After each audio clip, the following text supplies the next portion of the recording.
A very good afternoon to everyone. And this is the ISPE Singapore affiliate Technical Tuesday, which is on today, which will be on bacterial endotoxins testing in 2022. Is my laboratory conducting it right? And today's session is being led by Alex Tan, who is the technical application specialist at Charles River Endotoxin and Microbial Detection, Singapore. He will be presenting for the first 40 minutes or so, after which there will be time for Q&A. Please feel free to post your questions in the chat box in your Zoom window, or please feel free to also unmute and ask the question personally. So I think Alex will introduce himself and away we go. Thanks, Alex. Okay, thank you, Linda. So my name is Alex. I'm from Charles River, Singapore. So I've been working with endotoxin testing for almost 5 years. And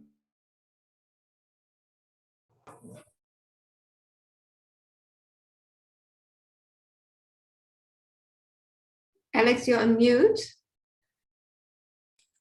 Oh, okay. I'm sorry. Yeah, so let me repeat again. So I'm Alex from Charles River. So I've been in the bacterial endotoxin field for almost 5 years. So throughout this 5 years in Charles River, I've been helping customers develop their protocol, doing up their validations for their product, and also some with adopting new technologies in their laboratory. So I would like to thank everyone for taking their time off to attend this Tech Tuesday. And it is my pleasure to present on bacterial endotoxin testing in 2022 today.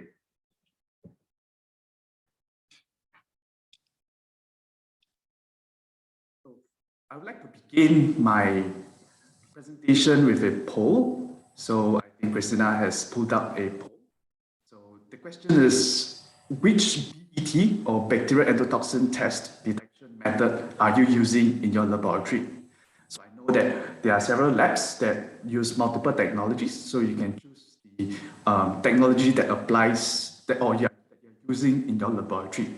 So it can be gel plot, kinetic, the Cartridge Technology, or others if they are not in this list. So we'll give everyone some time while they answer the question.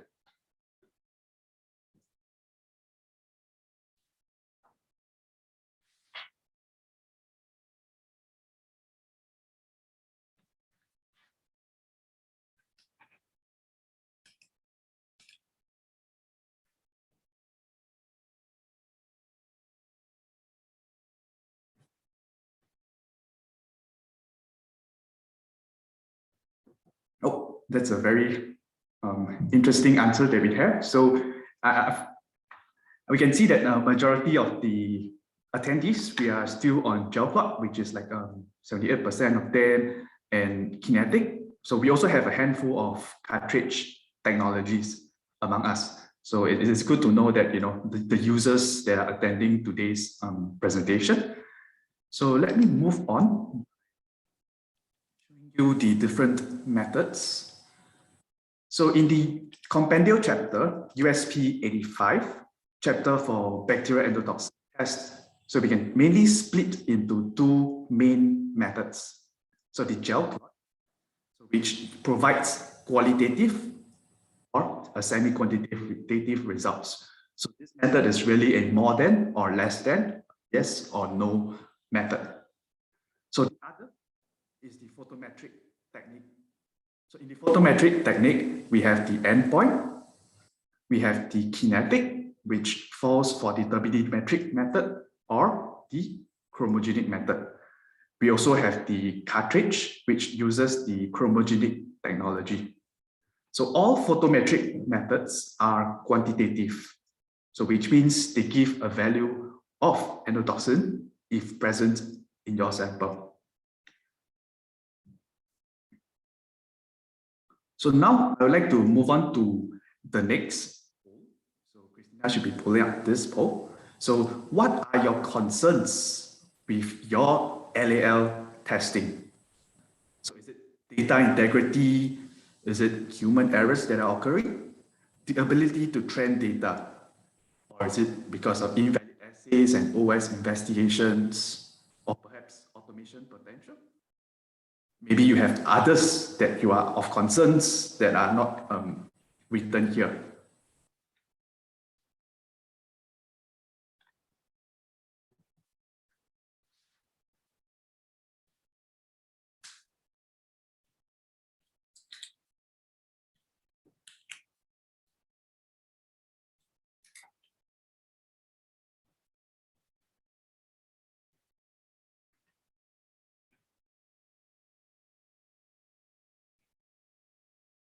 All right, so thank you, Christina.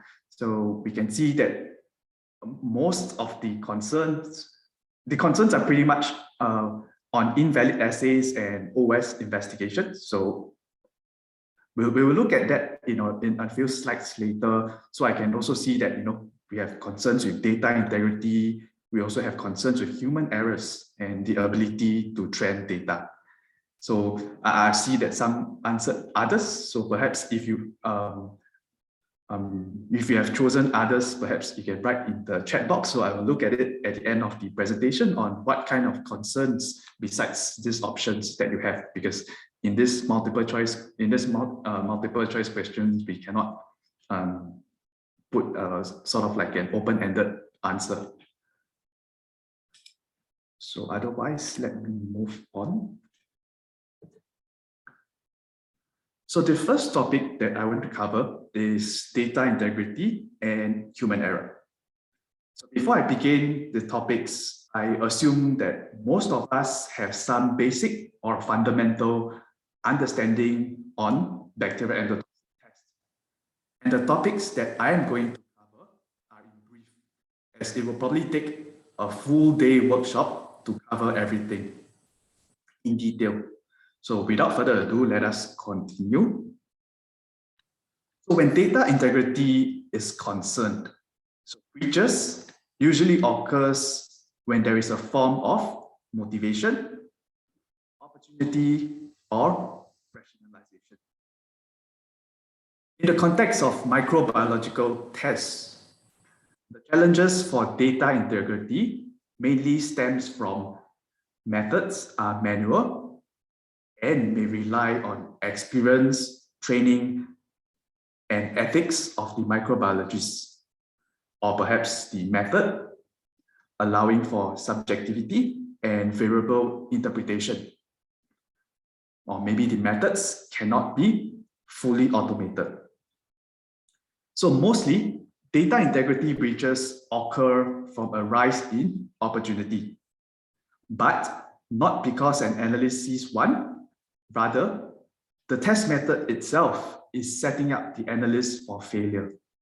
So these gaps are often remediated through the use of current technologies. So the PICS guidance states for records of critical processes and laboratory records. So critical steps within batch records should be reviewed and witnessed at the time of the operations occurring. So for laboratory records, they should be reviewed following completion of testing. So the reviewer should are expected to check entries, critical calculations, and undertake appropriate assessments. So in the context of bacterial endotoxin test, one such method which requires interpretation immediately upon completion of testing is the gel clot method, where a secondary verifier is required.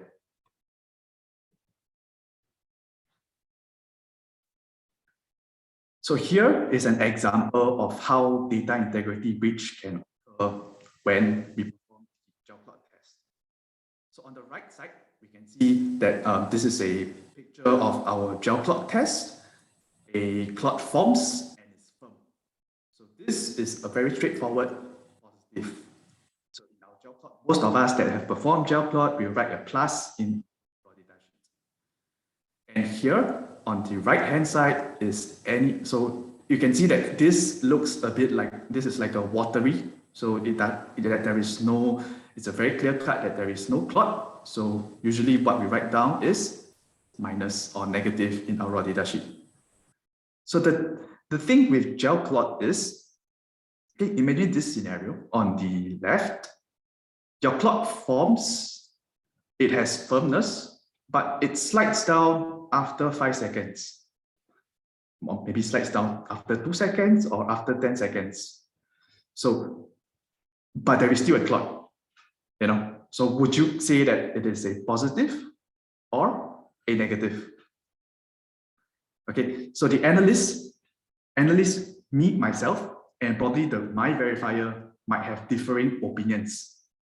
So having this subjectivity actually, you know, will make you think about the interpretation part of the results, right? And also, was the results done contemporaneously using the 4 eyes principle?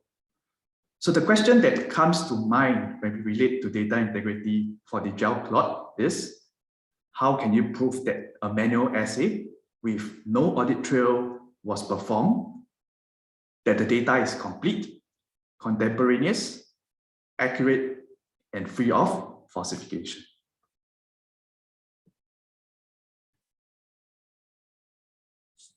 On the topic of data integrity, I'm pretty sure we are familiar with ALCOA Plus principles used by the FDA. So there are some inherent issues with the gel clot test when it comes to data integrity. Visual examination, which we went through in the previous slide. So the subjective reading may affect the accuracy of the result. Because the gel plot is a very manual test, it lacks software documentation where informations are still handwritten. So handwritings and transcribing contemporaneously can be an issue. So results calculations is still manual. Error in calculation can occur. So the lack of software, no audit trail is being captured on what sample was tested and when it started. So the test is still very manual. It uses a paper-based results. So these are where gel clot may breach your data integrity principles. So lastly, the 4-eye principle is a temporary solution and not a permanent solution, as there would be still a probability of human error.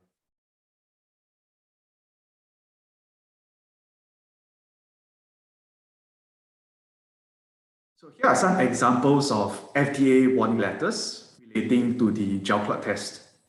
So the first example was a warning letter issued in September 2020. So these are related to water samples tested using the gel clot method. So what is written here, it says, we observe that the analyst failed to perform critical steps for vortexing and failed to use a calibrated timer for timing the steps in the method, and instead used a wall clock. So the laboratory provided a response to the FDA, and the FDA's response back to the laboratory was, your response is inadequate. You failed to perform a retrospective review of your laboratory practices, including but not limited to the adequacy of your test methods. So what went wrong in their method? So we know that the incubation time of 60 minutes in the gel clot test is critical for accurate results. So what could have been done right? Think about the adequacy of test methods. So is there a test method out there that automatically ends after 60 minutes or after the last point of standard curve reacts?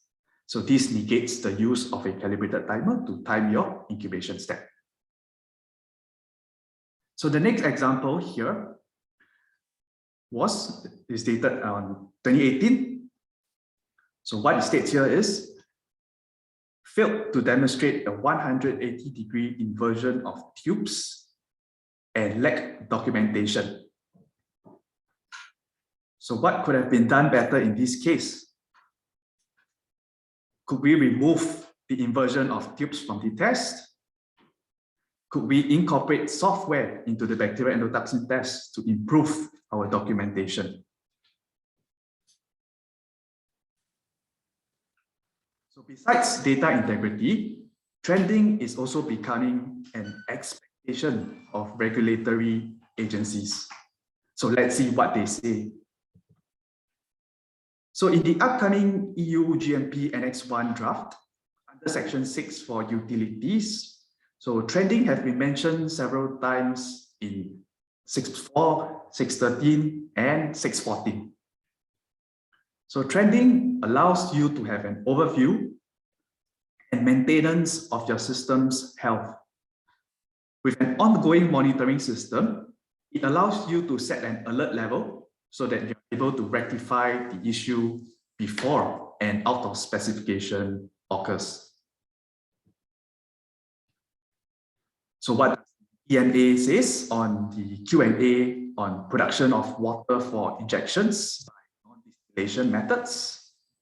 You can see here the use of rapid endotoxin test method and the use of more sensitive and point of use test method systems should be considered in order to improve or increase the probability of early detection. So this allows timely action to be taken. So you can see that there is a shift in the mindset of regulatory agencies where emphasis is placed on preventive rather than reactive mediation.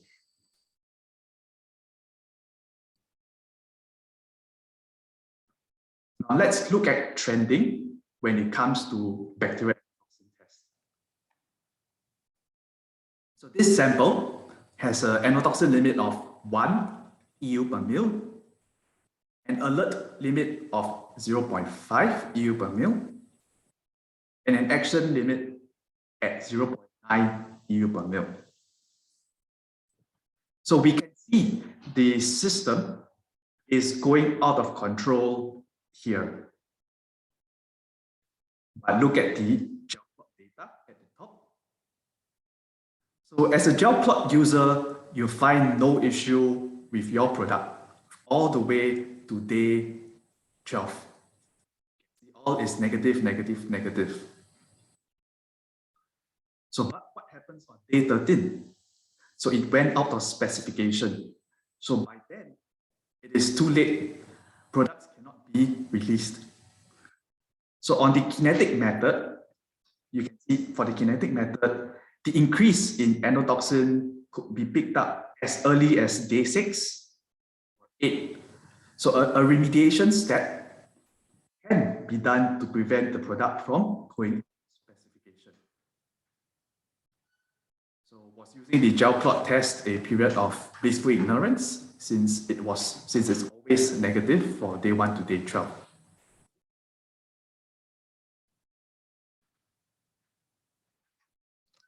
So this is another example.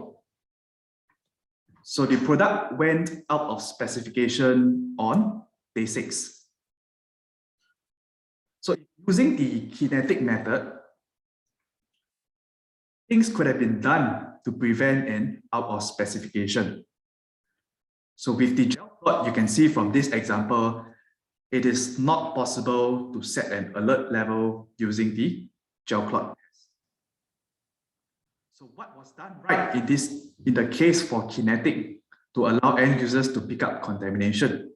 So first, a trending was performed to see the endotoxin levels. And next, the use of a more sensitive method.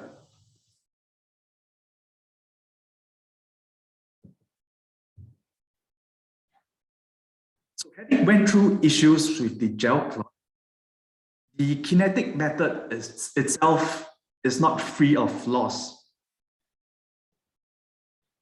So a true or false question to think about The accuracy of the test results depends on the accuracy of the standard curve.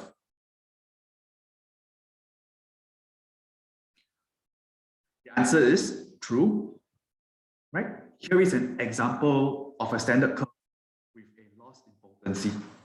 So you can see curve 1 represents a properly diluted standard, and 2, a weak standard where there is a loss in potency.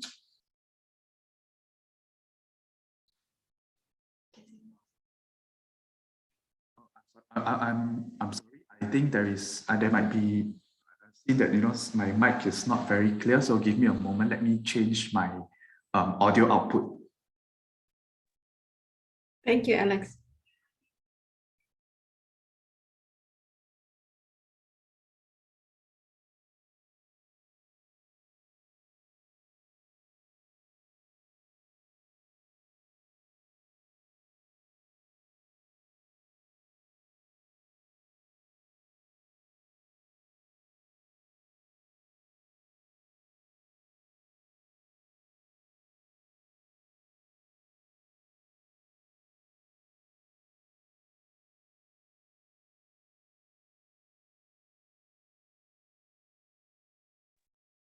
Apologies, everyone. Alex is just changing his mic. So just to let you know that everybody can access the recording of this after the session. So if you missed the beginning of the session, you will be able to rewatch it. And also there will be a record of the slides to refer to after the session. You can also watch our recordings on the ISPE Singapore affiliate YouTube page. If you just search under YouTube, you'll be able to find this as well as all our other recent Technical Tuesday and other webinars. We'll also send you a quick survey if you could please help us to improve for future.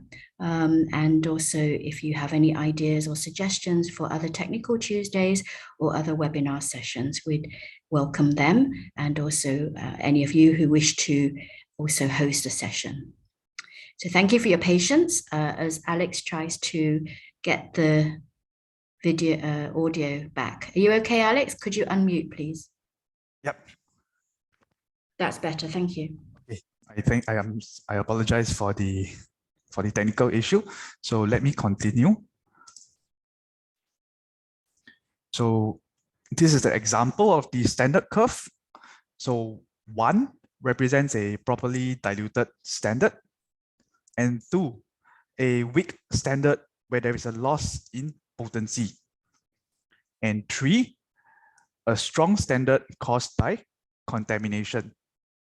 So so if I look at this standard curve, the 3 different standard curves, if I were to run an unknown sample, I would get different values depending on how the standard curve was prepared.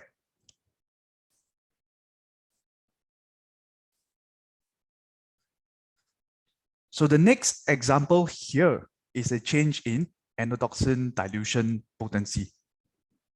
So the curve was prepared at 1, 0.1, and 0.01 EU per mil. So the curve 1 is the correct preparation. So however, if we were to dilute it wrongly, for example, a concentration of 5.5 and 0.05, so the wrong would be consistent throughout the curves and yet have valid R values. So remember, accuracy in quantitation of sample is dependent on creating the correct standard curve. So furthermore, this drift in reaction time or onset time can occur from standard curve to standard curve and or from analyst to analyst.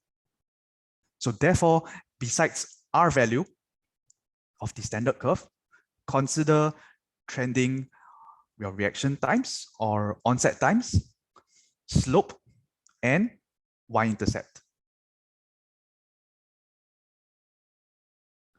So how are you trending your data in your laboratory? Are you using an Excel sheet? So there are software available in the market to allow trending to be automated by linking to the data collection software. So the problem with Excel sheets is that the process is manual. So typographical errors can occur when transcribing or copy and pasting, resulting in incorrect trending.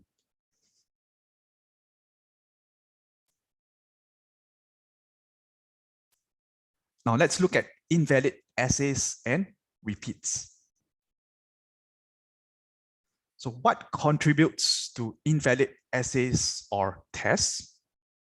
Your negative water control, invalid CV percentage between samples or between positive product control, your spike recovery, standard curve invalidities. All this contributes towards an invalid test.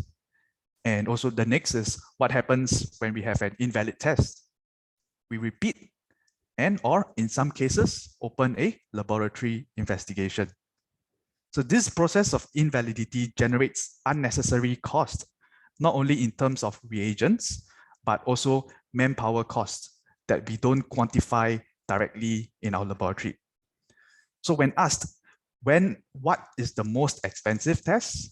It will always be a repeat test because you didn't have a valid result the first time round.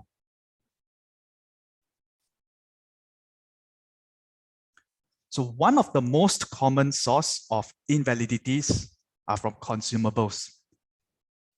So it is stated in the USP to depyrogenate your glasswares in a hot air oven using a validated process. And if plastics are used, be free of detectable endotoxin and interfering factors. Now let's look at common plastic interference from pipette tips. So this is a preparation of our standard curve where we use 3 concentrations of 5, 0.5 and 0.05 together with this LRW, which is LAL reagent water as our negative control. So if we have ever performed a kinetic test, we can see that this is not a typical absorbance curve. So the curve is not smooth and it is indicative there might be some interference to the test. So plastics contains leachables and plasticizers that may interfere with the LAL reagent. So we can see that not all plastics are bad. So the curve here is smooth and looks pretty good.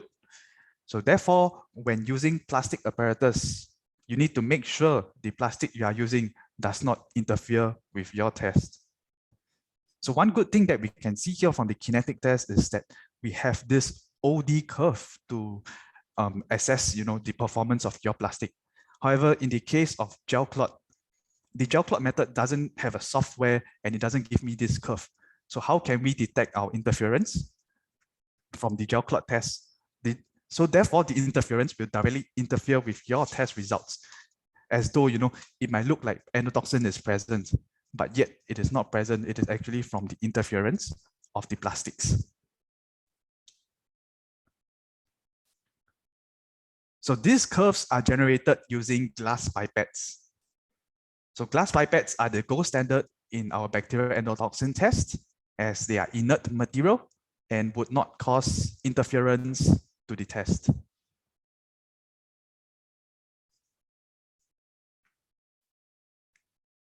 Besides consumables, let's look at other sources of CV percentage invalidities. So CV percentage tells us how reproducible a set of results are. So failure in CV percentage in the bacterial endotoxin are commonly attributed to 2 things: consumables, which we have seen the examples of plastic. Second is human. So where can that human error occur in our test? So pipetting error can result in discrepancy in volume. It can introduce air bubbles, which will interfere with the absorbance reading. So using the same pipette tip, which was dipped into the endotoxin standards to pipette your samples, can also cause CV percentage failures. and also hot well issues. So now, with the traditional LAL assay, variabilities can occur from every aspect of the assay, all the way from lot matching, preparation of standard curve, spiking of samples from accessories, storage of reagents, even from analysts. So if we look at most of the things listed here, humans is involved in all the steps, such as analysts have to make sure that the lots are matched. Analysts have to prepare the standard curve and make sure the reconstitution volume is correct and the dilution scheme is correct. Analysts have to make sure that when spiking the samples, they have to make the right concentrations and they have to pipette it into the right wells or the right tubes. So analysts have to make sure that they are using the right accessories for their bacterial endotoxin tests. And they have to make sure that those reagents are stored at appropriate conditions. So we know that human error is in our QC laboratory or our testing laboratory, human error is inevitable. But is there a possibility of removing the human aspect from the test? So what if we could remove lot matching? There is a chance that we can remove also this preparation of standard curve. So we reduce or we remove the variability from standard curve to standard curve or analyst to analyst. We remove the need to spike your samples. We reduce the amount of accessories required. And for the storage of reagents, the LAL and CSE will not be required. And the analyst training is only pipetting skills required. So the solution to reducing variabilities and human errors brings me to the next topic of automation potential.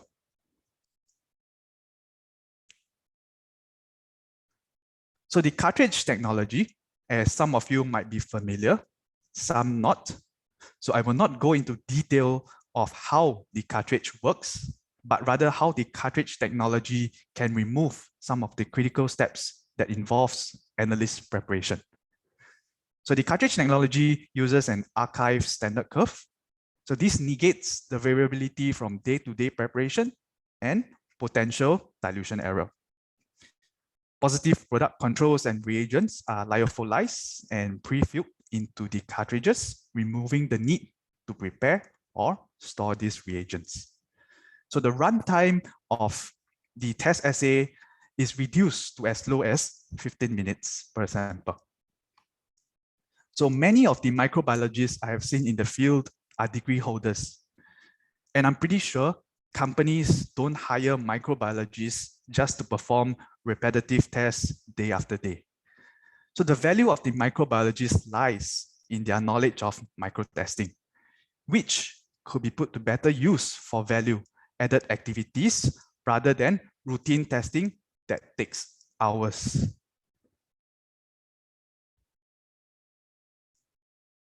So the Cartridge technology also has a fully automated platform, which uses a robotic arm to assist in sample pipetting, sample prep, and dilution. So eliminating sources of human errors, which also reduces the number of laboratory investigations. So here is an example of publication from Pfizer in a PDA micro meeting. So this publication that they made is when they compare the traditional kinetic assay to the automated Cartridge technology and how the Cartridge technology has improved their operational efficiency.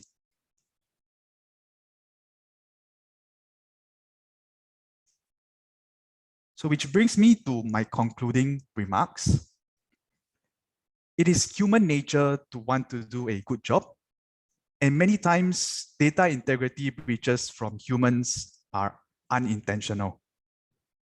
So as we move ahead as an industry, the expectation of regulatory bodies are moving towards quality risk management, designed by quality, preventive measures rather than reactive measures.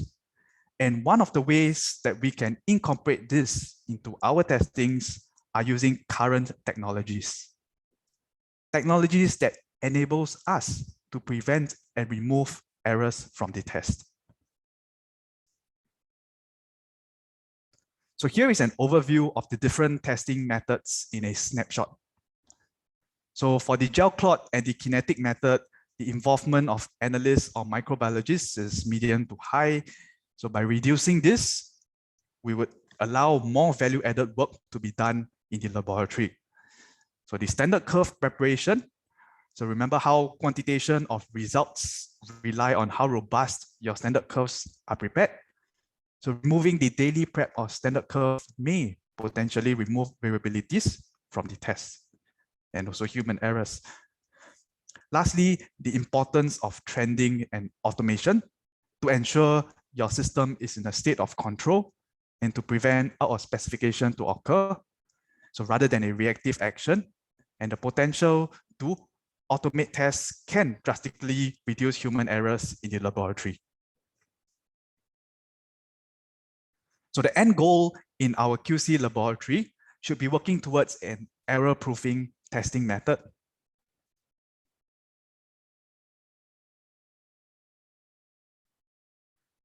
So I have now reached the end of my presentation. So I thank you for your attention. So we now open the floors to question and answer. So yeah. Thank you very much, Alex, and for sharing your expertise with us.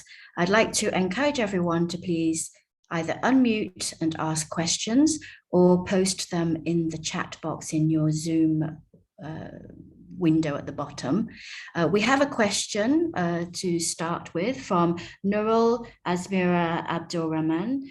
Should we wear glove and use sterile pipette when conducting BET? In your slide on FDA warning letter, it was stated as one of the citations. Okay, yeah, that's a good question that we have. So the first thing about bacterial endotoxin tests we need to understand is it is similar to other micro tests. Okay, the very, very basic that the lab analysts should have or an understanding of is aseptic techniques.